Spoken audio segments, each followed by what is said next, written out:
$25,000បងចង់ដឹងថា$25,000ហ្នឹងអីគេចឹងបងមកទស្សនាវីដេអូនេះទាំងអស់គ្នាជាមួយនឹងខ្ញុំ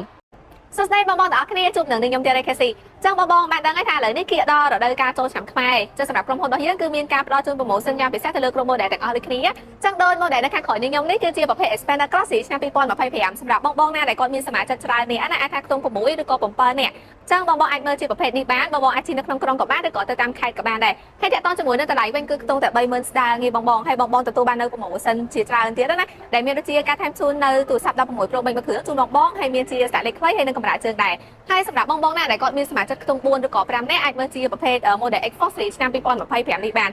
ឆ្នាំ2025ហើយតម្លៃខ្ទង់តែ$30,000ទេបង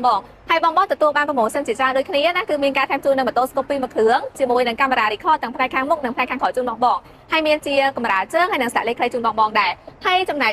បងដែលគាត់តម្រូវការជារថយន្ត pick up ក៏ក្រុមហ៊ុនយើងមានដែរហើយមានទាំង promotion ដូចគ្នាទៀតចឹងនៅខាងក្រោយនេះខ្ញុំនេះគឺជាប្រភេទរថយន្ត pick up ស៊េរីថ្មីបងរូបរាងគឺផ្លាស់ប្ដូរទាំងស្រុងតែម្ដងតាក់ទងជាមួយនឹងតម្លៃវិញខ្ទង់តែ$40,000ទេបងហើយមាន promotion ថែមជូននៅម៉ូតូស្គូប2មួយគ្រឿងជាមួយនឹងកាត់ប្រេងឥន្ធនៈរហូតដល់ទៅ$1,000ហើយមានការថែមជូននៅកាមេរ៉ា record ទាំងផ្នែកខាងមុខនិងផ្នែកខាងក្រោយជូនបងហើយមាននៅស្លាកលេខខ្លីហើយនៅកម្រាលជើងដូចគ្នាបន្ថែមពីលើនោះទៀតអត់អស់ហេបង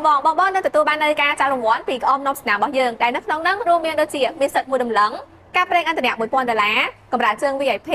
គូប៉ុង Starbucks គូប៉ុង Hotpot និងគូប៉ុងលាងរថយន្តដែលសរុបជាទឹកលុយរហូតដល់ទៅ$25,000ភ្លាមចឹងបងកុំចាំយូរដោយសារនៅក្នុងរង្វាន់នេះគឺបងអត់ចាប់អារម្មណ៍ថានឹងមានពាក្យអរគុណទេគឺបានរង្វាន់ទាំងអស់តែម្ដងចឹងសម្រាប់ព័ត៌មានបន្ថែមឬក៏ចំណងផ្សេងបងអាចទំនាក់ទំនងតាមរយៈ page ឬក៏លេខទូរស័ព្ទដែលខ្ញុំផាននៅខាងលើវីដេអូនេះបានអរគុណបាយបាយ